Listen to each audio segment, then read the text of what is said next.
All right. Welcome, everyone, to week 5 of Greek at Bear Creek. Okay, if you were here last week, you know that this marked a turning point in the class where I could no longer protect you from some of the complexities of the Greek language. So, thank you for coming back. It will only get more intense, but we will continue to review everything that we have covered in previous weeks. So, ego archo to mathema. Could you repeat that? Ego archo to mathema. As I said, this is week 5 of 7. So we got to verse 2 yesterday. We'll do verse 3 today, review some of the grammar vocab. We'll do 4 on the 6th, and then we'll finish with verse 5. And I also want to give you some resources that you could use if you want to study Greek after this class. As you can tell, this is a little bit of a different way of education. So I'll also want to talk about, on that final week, some ways you can transition. So if you have questions about learning the new pronunciation or learning grammar in a different way, hopefully we can cover that so you can transition into whatever Greek education you want after this. Okay, last week, let's review. We did some vocab words, some new, some familiar.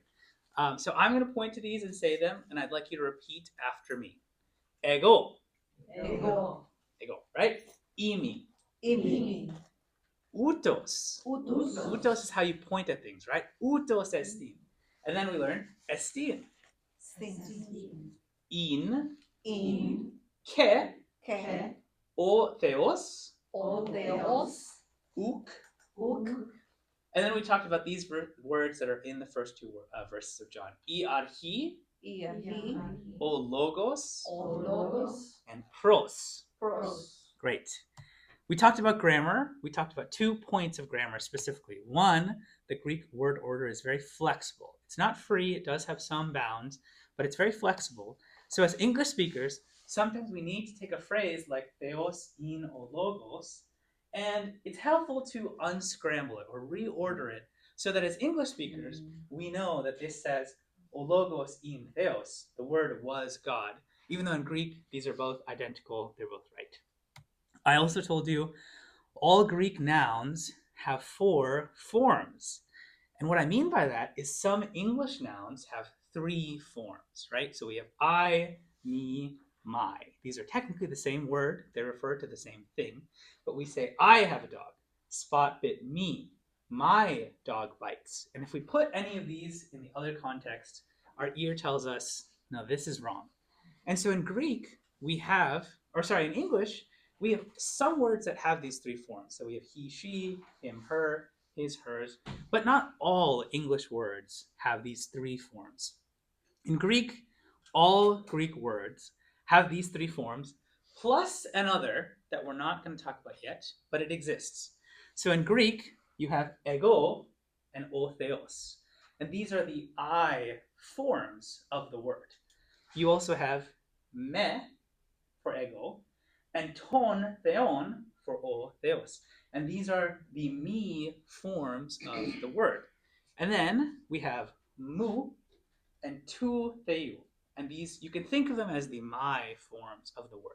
So if we're talking about a sentence where this is the subject, where o theos is the subject, o theos is the person doing the action, we use o theos.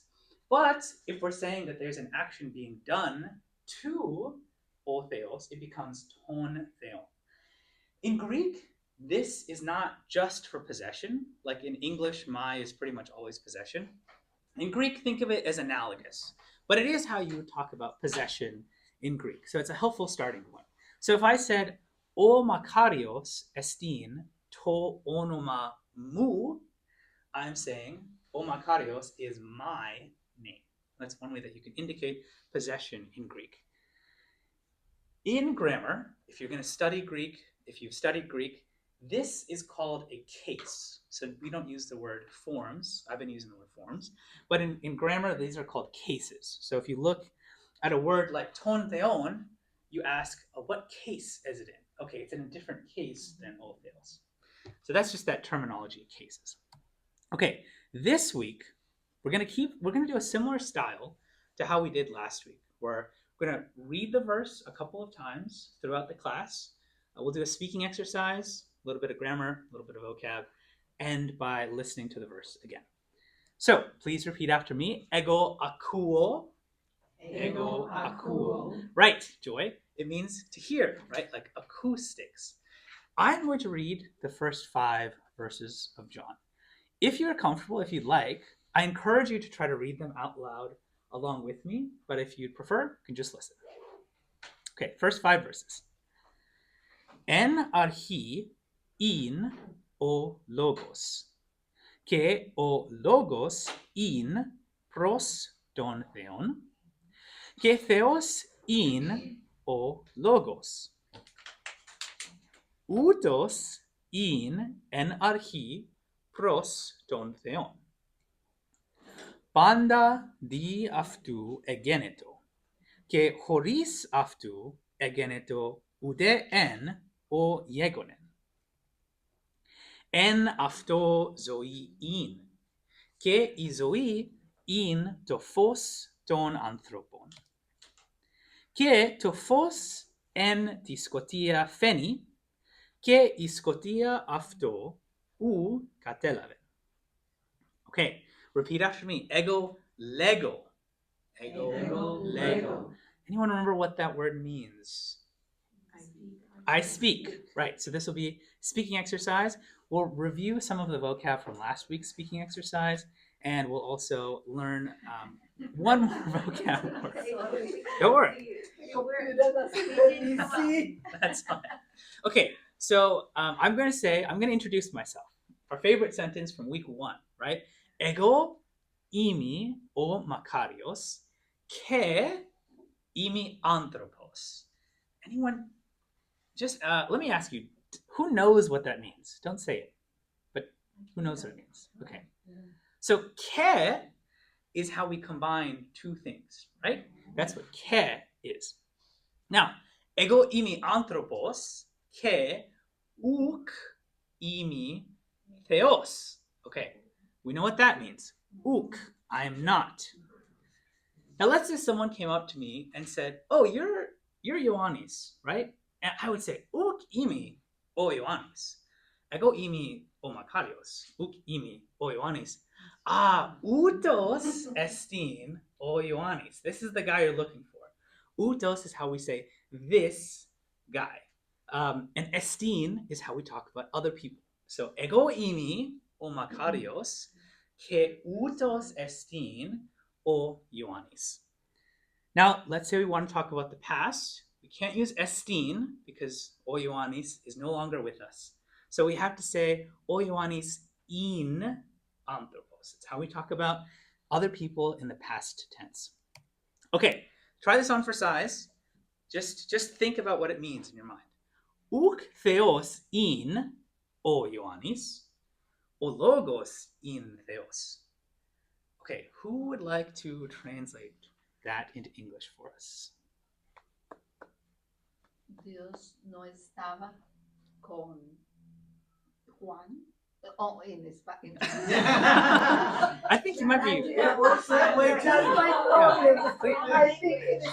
Please, don't show off, please. That's English is fine. I'm going to Okay, fine. This is too easy for her. She's going into 3 different languages. Any mere mortal just want to do it in English? Robert? I just Sir? walked in, no? I know, that's why I've called on you. Let's go word by word, okay? Uk. Okay. Theos. Theos. In. Remember what in is? Was. And then o Ioannis. So who is the subject of this sentence? John. John. Okay, so in English, we tend to put subjects first, right? So I'll write that on the board. We put the subject first in English. In Greek, we are under no such obligation. We can put it at the end. They can put it wherever. And you know that it's still the subject because it's o Ioannis. The case that it's in tells you it's a subject, so I can put it wherever I want. And I did. So, what's the next word we'd like to translate if we're thinking English? Word. Well, we're just on this Oh, sentence. never. Yeah. I So see God. okay, I'm going to put was first. Yeah. Then we have uk and theos. Not God. Not God. Okay, so this sentence is saying John was not God. The Word was God. Now, the reason I put it in this order is because in John 1:1, it says ke theos in o logos. And I told you last time that that word order might be tricky. You might be tempted to translate it a different way. But now you know that because it said o logos, just like it says o Ioannis, that's the person we talk about. And so in English, we put that person first. And then theos is actually a description of the subject. So that's why here you say, uk theos in o Ioannis. John was not God. O logos in theos. The Word was God. That's the God that you're looking for. Okay, moving on. Pinocchio is going to teach us a Greek word. Do we all know the story of Pinocchio? He becomes a real boy, right? Now, Pinocchio starts off as a puppet, and then he becomes a real boy. At the end of this transformation, this Greek-speaking Pinocchio can say, Ginome anthropos. Ginome anthropos. I just want you to hold in your head for a second. Don't say it out loud. Think about what ginome might mean. Don't say it out loud. I'll give you another example. This is a story about myself. Uk imi sophos. What does sophos mean? O Solomon estin sophos. O Socrates estin sophos. Sophos, Sophia, wisdom, wise. Uk imi sophos. What do I do? Ego manthano. Manthano ke manthano ke manthano. If you remember, I started off the class by saying ego archo to mathema. And last week I told you o Ioannis in mathitis. And then when we were learning about grammar and vocab, we all said ego manthano. So this is the Greek word for learn. So back to the story. Uk imi sophos. I want to be like Solomon. I want to be like Socrates. So what do I do? Ego manthano ke manthano ke manthano. And at the end, ginome sophos. Okay. Who has a guess for what ginome might mean? Robert, what do you think? I am. It's close. We already know the word for I am. Yeah. What's that word? Ego imi, right? So it's a different word, but it's related. I heard it, but could someone raise their hand? Yes? Yes. Okay, this is the word for become, right? So if I say ego ginome sophos, I'm saying I become wise. And that's why Pinocchio can say ginome anthropos. I become a human, a real boy. And this is the present tense version of this word. So that's why it's ginome, right? So I want you to remember this idea that ginome is talking about a process. And so we often use it with something. I become wise, in this case. Ego ginome sophos. Now, if I want to talk about myself in the present, I say ginome. And if you look up the Greek word in the dictionary, you'll find this form in the dictionary. But let's say I wanted to talk about O Solomon. Do you know who that is? King Solomon. Yeah. King Solomon is in the past, so we can't say ginome. And he's also a different person. So we say egeneto. O Solomon egeneto sophos. You probably remember the word egeneto because we said it a few times when we were reading John. So this is that word ginome, I become, but it's put in the past tense and we're talking about another person. So if I say ego ginome sophos, I become wise, o Solomon egeneto sophos. Solomon became wise. Okay, that's that word ginome. We're going to come back to it. But we'll transition into cases, those forms. This will require some participation. So I'm going to give you a sentence, like this sentence, ego agapo. And we're going to be practicing what case to use. And we'll use o theos. O theos. So if I want to say, I love God, I have ego, agapo. What case do I use? I have three choices, right? I have o theos, ton theon, and tu theou.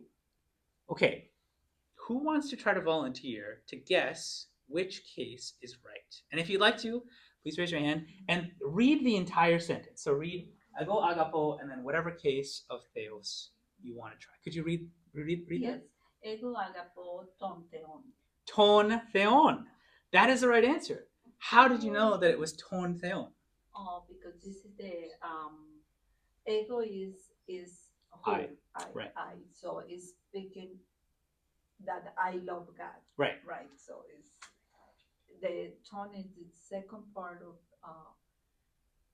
for the other person. Exactly. Right? So Exactly. So how do we know that we're using ton theon? Because who is doing the action? Ego. I am doing the action. So I am the person who's loving. So if I love God, it can't be o theos because I'm the one doing the action. It has to be ton theon. This is the case that you use for the person receiving the action or whom the action is being done to. So ego, agapo, ton theon. Okay, now let's say I wanted to say Jesus is the Word of God. O Jesus estin o logos, o theos, ton theon, tu theou. Who would like to guess what the right case is? And if you'd like to guess, please read the entire sentence.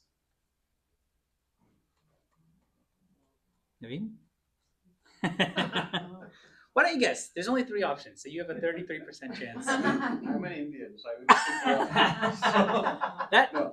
I think you're supposed to be good at taking tests, so yeah, I think you can do this. But I won't be able to justify if it is right or wrong. Well, you have to get it right first. So why don't you give it your best shot? We'll work on it. But just try reading the sentence out loud. You're refusing. Man, okay, recalcitrant. Joy, I think you had your hand up. Do you want to try? Jesus estin halagos, Mhm. and then I think I'm guessing tu theou. Tu theou. Okay, good. O Jesus estin o logos tu theou. How did you know it was that case? Well, I first thought it was the other one. Which other one? Which other one? Possessive. It's God's word. Yes. Which other case did you think it might have been? See, I thought it was ton theon because of God would be a preposition. Okay. Sure. Prepositional phrase, but it's Sure. that personal. It's possessive. Right now, we're thinking about this case as the possessive usage of this case. There are other usages of the case, which we'll get to later in the class. But yes, and in this case, we already have two that are in that I case. So you kind of need something that's functioning as an adjective. No action is being done to God in this case. We're just talking about possession. O Jesus estin o logos tu theou. And the hologos is the subjective case because it's the Exactly, verb, right? exactly. So in Greek, that's a good point. In Greek, when you have a word like imi, estin, or ginome, whatever the subject is in that I case. But whatever the subject is also in the I case. That's just that's a characteristic of Greek. But let's go back to this tu theou. If you think when I'm seeing this and I can't explain it any other way, a lot of times it's this possessive usage of that case. Okay, let's move on. Let's say I wanted to settle all fears and remind you all that I am not God. How would I say that? Uk imi o theos ton theon tu theou. Who would like to try? Read the whole sentence. It's Donna, right? I know, I'm sorry. Well, it sounded like you had it, though. Could you read it out loud? Oh, imi, ton. Okay, wait, which one did you say? Oh, the second one. The second one, okay. How are you pronouncing this again? Ook. Ook, exactly. Ook like soup, right? Ook imi. Okay, Donna thinks it might be ton theon. Why did you go with that one? Because it's not the subject of the. Yeah, this is tricky. So what Joy said in this last one is O Jesus and ologos are both in that I case. And the reason that's the case is that this verb, to be, imi, is kind of special in Greek. So actually in this, it's the same verb. It's imi. It's I am. So actually you go with the I case. If I am is the subject, so this is the direct object. You'd think so, but this verb doesn't take a direct object. It's just a special verb. That's why I put this question up here. It's difficult. But in Greek and in other languages, whatever's on this side, whatever's on either side of this, they're both in an I case. So you almost think of verbs, two special verbs. They don't function like other words. So if I have a word like love, you have a subject, something like I, and you have God. And God is sometimes called an object. It's the object of the verb. So you think of this love as like an arrow hitting that object.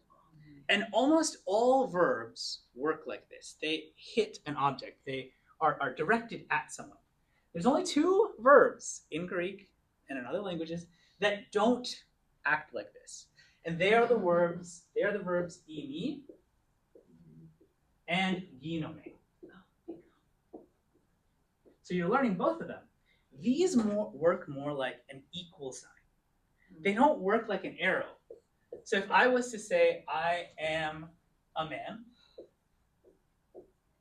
it's not really the same to say, oh, this is an arrow pointing. It's not like that. It's more like this is an equal sign. So whatever's on one side of the equal sign and whatever's on the other side of the equal sign are being linked. They're the same thing. So in Greek, it's just this quirk of Greek and other languages that they're both in the I case, but it is difficult. So in English, you have kind of the same thing, but there are other verbs, like remain and stay, are, you do the same thing? I remember we got to memorize those in like 6th grade. It's possible. Can you do that in Greek? I mean, are there other verbs or just those? You wouldn't use these, you wouldn't use a word like remain or stay the way that we use it in English to describe something. I don't think that you would. You would say something like, I am still in Greek. But yes. Okay. I think we'll move on from that. Does anyone have any more questions? That kind of logically makes more sense. It does. It does. Yeah. So the insight here is that these verbs are doing something different than these Very verbs. logical. Right? These verbs are Logical kind of people. they're pointed back at yourself. Yeah. These verbs are pointed back at yourself. And this isn't just in Greek. This is in Latin. This is in a lot of ancient Yeah. languages. So it's just the case. But the way that that's represented is this is in the same case, the I case, as this. Not a huge deal. You've seen this a bunch of times, right? Because John says, "Ke theos in o logos." In and imi are the same verb. And John doesn't say theon in o logos. He says theos. In English, we do say, I am me. So we kind of change it. Well, we say it is I. That's true. We do say that. We do say that. So English is a little confused because it's such a late language. Grammar has kind of changed. But in a more ancient language like Greek, they preserve these sorts of things. Okay, let's move on. This one's kind of easy if you've been listening to the verse. O logos in pros, and I want to say the word was with God. So, o theos, ton theon, tu theou. Who would like to read the entire sentence with their guess? Binu? No, you're Binu. Yes. Yeah, that's a good point. Do you want to try? Well, I just heard him, so I was gonna steal. Okay, that's fine. I said it like 5 minutes ago, so yeah. Logos in pros ton theon. Great.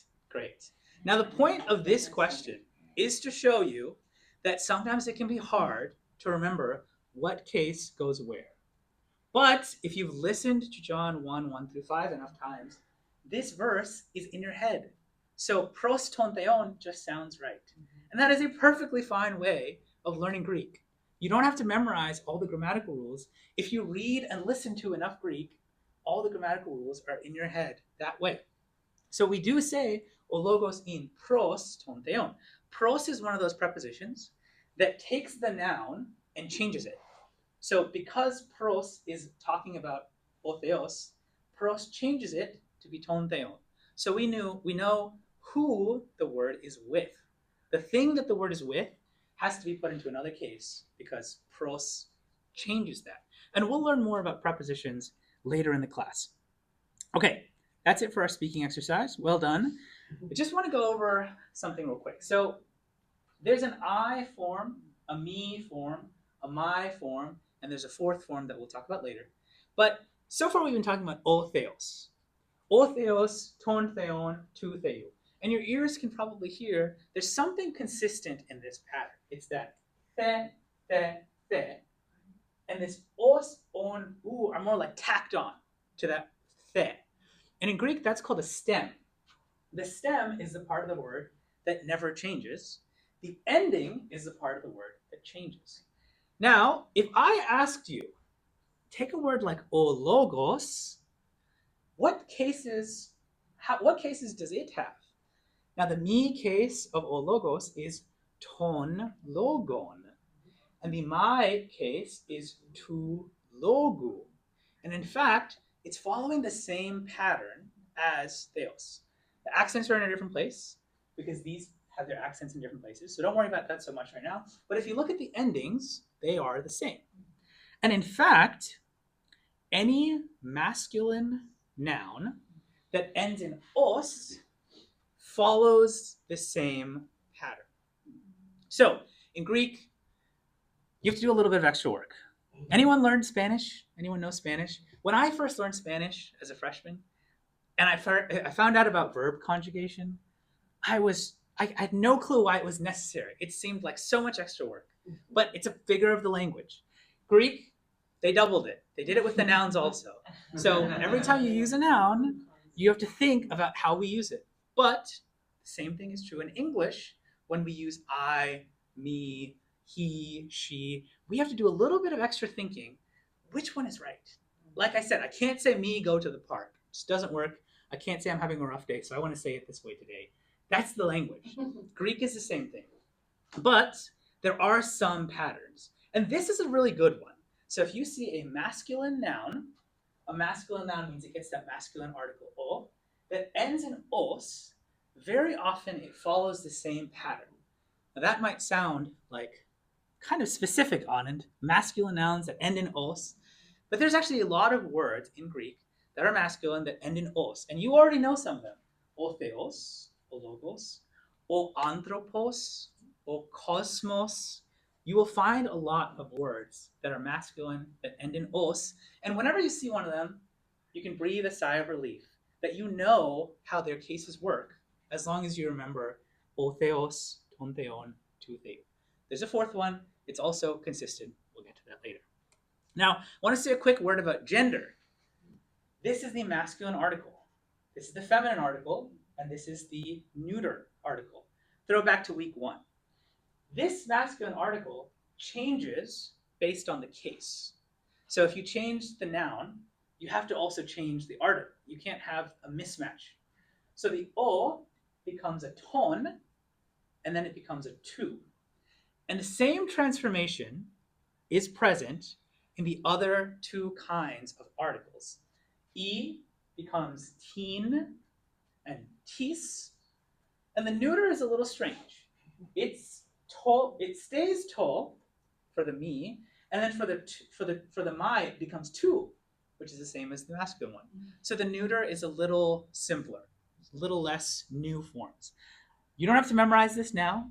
I'm just telling you that this happens. In Greek, you have to change a noun into the right case. Depending on the gender, you have to change the article into that same case. So the cases have to match. A lot of the nouns follow regular patterns. So just like the masculine os follows a pattern, the feminine is follows a pattern, the neuter on follows a pattern. So there are patterns out there. It's not as hard as it seems. It's not like every noun has its own case. They're related to each other. Okay, I'm going to move on from that because I don't want you to feel like you have to know it all right now. Let's practice cases with o logos. Okay, I'm going to call on someone, and I just want you to read this first sentence. So who have I? Crew, you just walked in. Can you read that first sentence for us? O in sus, Jesus. Isus, estin o logos. Excellent. Remember, this is an E, and this is also an E. So when a iota comes at the beginning, it becomes a ya sound. And this is the word for Jesus. So this is how they took that Hebrew word and transliterated it into Greek. But crew, what did you just say? O Jesus estin o logos. What does that mean? Jesus. I forgot what estin is. It's something word. Estin, I'll remind you. Ego imi o makarios, utos estin o sebastos. He is, Yeah. and? The word. Exactly. These are both in the same case because we have one of these equal sign verbs, estin, a form of imi. So, o Jesus, estin o logos. Pretty simple. Nothing crazy so far. Crew, why don't you go ahead and read the second sentence? Ego lego ton logon. Ego lego ton logon. What does lego mean? I speak. And so here, I'm saying I say the word. Lego is taking an object. Now, the word is the object of Lego. I am speaking the word. So I use this me case. And then finally, I could say, O Jesus estin to onoma tu logo. Onoma is that word for name. So, who can tell me what this sentence means? Jesus is the name of the word. Right. Jesus is the name of the word. Theologically, don't fact check me. I think that that's right, but it's tricky. But this is when you would use that phrase. And really, what I'm trying to get at here is there's a pattern. We have o theos, ton theon, tu theou. So we have o logos, ton logon, tu logu. There's a pattern. That's all. Okay, I'm going to read the first 3 verses of John. So you can just go ahead and listen. And then we'll get into some grammar, some vocab. Okay, but first, could you repeat after me? Ego akuo. Ego akuo. Okay, so listen. En archi in o logos. Que o logos in pros ton theon. Que theos in o logos. Utos in en archi pros ton theon. And this is our verse for today. Panda di aftu egeneto. Και χωρίς αυτού εγκαίνετο ουδέ εν ο γέγονεν. Okay, you might recognize that word egeneto. We'll get to that. But first repeat after me. Ego manthano. Ego manthano. So let's learn a little bit of vocab.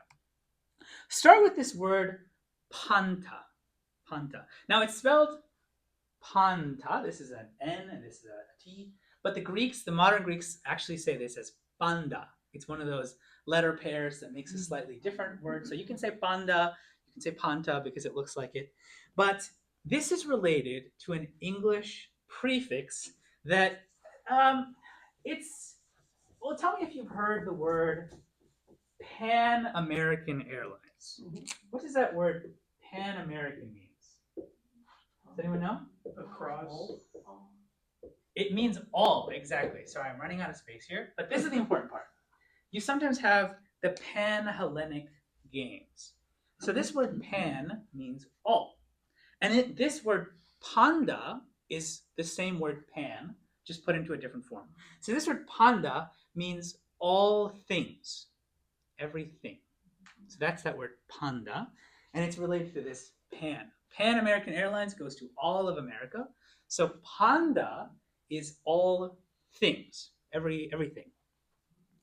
Ginome. Now we remember what ginome means. Ego ginome, sophos, right? Pinocchio can say ginome anthropos. But every time I showed you the word ginome, I said, well, you become something, right? I become wise, or I become a person. But in John 1:3, ginome is used by itself. John says, panda egeneto. Well, panda again into what, John? So there's something interesting about this word. You can use it as an equal sign, as I said. So you can put two things on the side of it. But you can also just put it by itself. Ego ginome is a perfectly fine sentence in Greek. What does that mean? I become? It actually means to come into being, or to come into existence, or to be born. So I could say, O Ioannis egeneto in, I don't know, 20 BC or something. So that's actually just the default Greek way of saying, I was born, or this person was born at this time. So this word ginome is interesting because it is used just as the word for born, but it kind of has this indication of like, well, I become, like I come into existence. And that's why in the King James, this is translated as was made. They're interpreting a little bit, but you might have seen translations of the beginning of John that say everything came into being through him. And that's why the translations get kind of wordy and awkward. And without him, nothing has come into being that has come into being. It's because they're trying to capture this word ginome, which can mean I become, like I become something, but it can also just mean I come into being. So that's the word ginome when it's used by itself, which is what's happening in John 3. And that word yegonen, uden o yegonen, that's a form of this word. We'll get to that a little bit later. Okay, let's talk about dia. Now, when John says panda di aftu egeneto, he's actually using this word dia. It's just a contraction. So this tells you, oh, it's a contraction. Just like in can't, it's really cannot with some of the letters removed. So this di is actually dia. So we're just going to talk about this word dia. Dia is a preposition just like pros. And what I told you about prepositions is that they change the form of the word that comes after it. So I have to say ego imi pros ton theon. I have to, because that word pros changes the case. Dia does the same thing. What does dia mean? Okay, this is a verse later in John 1:17. I'm going to read it in Greek, and I'll translate it. Oti o nomos dia moiseos edothi, I haris ke I alithia dia Jesu Christu egeneto. For the law was given through Moses, grace and truth came into being through Jesus Christ. So this dia, used twice there, is through. And actually that's a physical word. So if I wanted to say, I go through the church, to get to the garden, I would say, ego erchome dia tis ecclesias, straight through. It's a physical word. But metaphorically, it means through a person, almost like a cause. So when John is saying the law was given through Moses, he's kind of saying, well, Moses is like the agent that the law was given through. And the same thing is happening with grace and truth with Jesus Christ. So that's that word dia. We'll talk about it grammatically a little bit later, but from a vocab perspective, that's what that means. Horis is similar. Horis is another preposition. Let's look at a classic verse and we'll figure out what horis means. This is James 2:20. Thelis de gnone o anthrope kene oti ipistis horis ton ergon argi esteem. I'll translate. Do you want to know, O foolish man, that faith without works is dead? Horis ton ergon, without works. So horis is a preposition that means without. And both dia and horis will take the thing that they're modifying and change it into another case, and we will get there later. But that's what that word horis means, without. Okay, any questions so far? Okay, good. As I said, we don't have time for questions. Okay, I told you last week that we can use the word utos to mean this. It's how we point at things. So let's say there's a pen over here, and I have a pen in my hand. I could say, I like this pen. I don't like that pen. In Greek, that would be utos. I like this pen, utos. I don't like that pen, and that's ekinos. Now, these are specific words, this, that. And I said that in Greek, there's a general word if you just want to say he, she, it. Aftos is that general word. It just means he or she or it.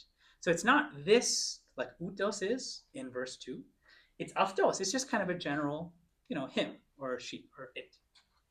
Just as we have he for males, she for females, and it for neither, in Greek you have aftos, afti, and afto.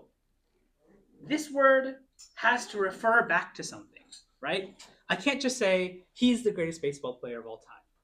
I have to give you some content first and say, I love Babe Ruth. He is the greatest baseball player of all time. So these words have to refer back to something. And whatever they're referring back to, that determines its gender. So if I said, I love Babe Ruth, she is the greatest baseball player of all time, you probably think I don't know what Babe Ruth is. Like, who is that? In Greek, it's the same way. The genders have to match. So if I'm talking about a male and I'm referring to him, I have to use aftos, female afti, neuter afto. But this is the general Greek word, especially in Koine. In Attic, in Homeric, it's kind of used in a different way. But by the time we get to Koine Greek, this is sort of a general word for he or she or it. So in John, when it says en afto zoe in, this is that usage. Okay, finally, I'm just going to talk about ude en. Does anyone remember what this word en means? Okay, close. This has a breathing mark that is pointed in the other direction. So it's not en in, because that breathing mark points in that direction. This is the number 1. This is the number 1. And you can only tell that because when it has an accent and the breathing mark is facing in this direction. So throw back to week 2 when I was teaching about breathing marks. But this is the number 1. Ude en. This is the word none or not. So when John puts these together, it kind of becomes like not even one or none. So it's sort of like a strong none. If he just said ude by itself, it's sort of like, yeah, no, I don't have any dogs. But if he says ude en, it is like me saying, I do not even have one single dog. There's a high degree of emphasis being put, not one, none. Okay, there are some grammatical points in John 1:3, that we're not going to get to in this class. So I'm just going to explain to you what they mean. But first, I want to focus on the prepositions. As I said, di or dia is a preposition, and horis is a preposition. Now, in these boxes, you have not just a preposition, but also a noun. And this noun is being affected by this preposition, right? This is aftu. It's not aftos. Why is it being changed from aftos to aftu? It's because of this preposition. So in grammar, we say a preposition governs a noun. So when I told you, oh, it's pros ton theon, it's ton theon because the pros is changing it. So the phrase we use is this preposition governs this noun. So if we go back, I asked you what noun is being governed by dia. You would say, well, aftu. That's the one next to it. That's the one being changed. And that is a specification because now we know, okay, John is saying everything came into being through whom? Through aftu, through him, logos. So these prepositions govern specific nouns. They change them. And that way we know which noun the preposition applies to. If John is going to say everything came into being through the logos, he wants to make very sure that we know who is getting the credit for everything coming into being. So this di aftu, we say this preposition dia governs the noun aftu. Now, we've learned a lot of prepositions already. We have pros. When pros governs a noun, it turns it into its me case. So we have o logos in pros ton theon, right? It turns it into its me case. So it's pros ton theon. Now in John verse 3, 1-3, dia is going to govern aftos, but it's not changing it into its me case, it's changing it into its my case. And that's why we get dia aftu. And the same thing happens with horis. Horis also turns it into its my case. So we get horis aftu. Now those are those prepositions. Pros, in this case, meaning with. Does anyone remember what pros normally means? I talked about it last week. Toward, exactly. It's used with motion toward. So if I want to say, I go towards the church, or just I go to church, I would say, ego erchome pros tin ecclesian. So I have to use that same case. I go toward the church. John used it in verse 1 to mean with, but I had suggested to you that there might be some intimacy when John uses this word with, kind of almost like facing each other, because there's actually two more neutral words for with that he could have used. But these are these prepositions, and this is one thing that you can do when you're listening. I told you last time that there's that modern Greek speaker who reads the entire book of John, and that is actually a valuable resource to you even at this early stage of learning Greek. If you just tune your ear and your eyes, because it's the text and the video at the same time, if you just pay attention to every time he uses a preposition, you will learn something about that verse. Even if you don't know what any of the word means, you'll learn something about the way that these prepositions are used. So it's helpful to know, okay, there's a category out there called prepositions. They govern nouns and they change the case of the nouns, which we know means this is the noun that the preposition applies to. Okay, so we have pros, dia, horis. There's a few more, and some of these you've seen, some of these you haven't seen. I talked to you about the word X, which is sometimes spelled ek. That's the same one. And I had said that humans, we have an endoskeleton, a skeleton inside, but bugs have an exoskeleton. Their skeleton is on the outside. So this is the preposition meaning out of. Matthew 2:15. Ex Egyptu ekalesa tonion mu. Out of Egypt I called my son. So this is the normal physical meaning of the word ex, which means out of. Sometimes it can mean from. This is the preposition is. Is. I will read this verse. Is elthe, is din haran tu kiriusu. Enter into the joy of your Lord. So, into the joy of your Lord. So we have ex, out of. We have in, like just in a place. But this is into. I remember, Roy, you were teaching in class and you were talking about eisegesis as opposed to exegesis. Exegesis is taking meaning out of the text. This eis is is. Eisegesis is you have meaning and you put that into the text and then you take it out again. Not what we want to do. I want to direct your attention to iselthe, is din haran. The cool thing about all of these prepositions that I'm teaching you is they can be used on their own. So I can say, ego erhome is tin ecclesian. I go into the church. But you could also stick them on the front of words to change the word's meaning. So this word is elthe is enter, which means go into something. So if I wanted to say, I go into the church, I enter inside the church, I say, ego is erhome, is tin ecclesian. So this is the cool thing about all these prepositions, is you can stick them onto words and change their meaning. And Greeks, the Greek language, enjoys doing this thing of repeating them, of saying, is elthe, is tin haran. It's sort of like saying, enter into the joy of your Lord. or go inside the joy of your Lord. There's an element of repetition, but the language actually likes that. It likes this repetition because it's incredibly clear what you're saying. Okay, final one, apo. Ke apostolos onomasen, and he called them apostles. What does that word apostle mean? How do we translate it? Sent ones. Sent out ones, exactly. So, apostolos is the name. This is the noun. But this comes from a verb, apo plus stello. Now, stello is where the word epistle comes from. What is an epistle? It's a letter. So to stello something means to send it. I could send a person, I could send a letter.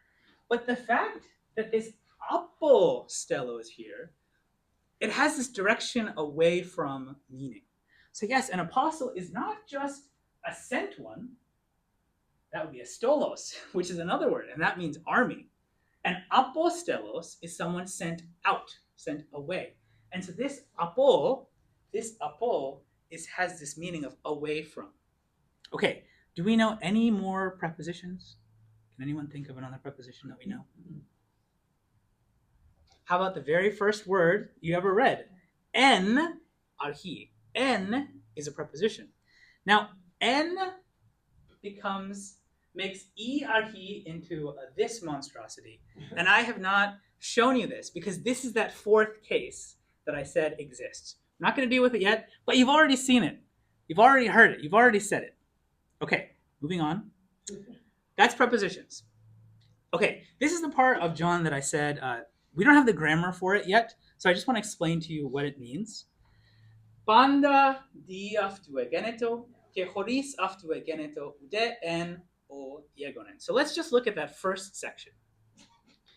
Panda di aftu egeneto.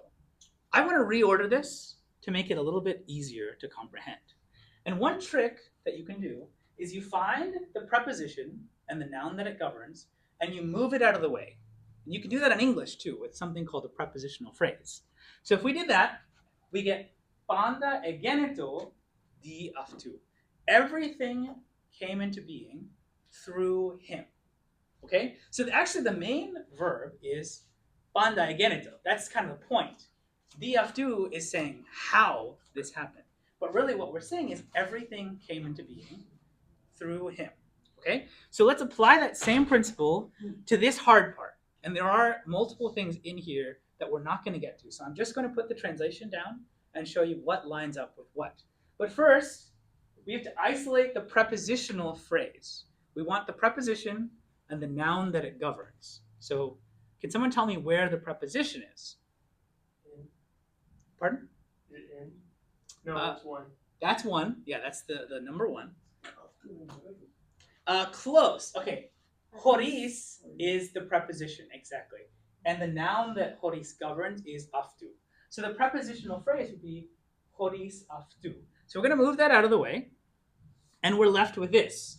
So forget about this for now. I'm trying to figure out what this means. I will put the translation down, but we're kind of focusing on this chunk and this chunk. We know what ke means, and we know what choris aftu means, without him. And we even know what ude en means. It means none, right? So this is the translation. And ke, nothing, uden, that has come into being. That's this part. Grammatically, we can't get there. Egeneto came into being without him. So this is what that verse means. This is a perfectly fine translation. And nothing that has come into being came into being without him. What is John saying here? Everything that has been created was created through ologos, right? Grammatically, all I want you to pick up on is that this word and this word are the same word. They're just different forms of the same word. So this is my real point.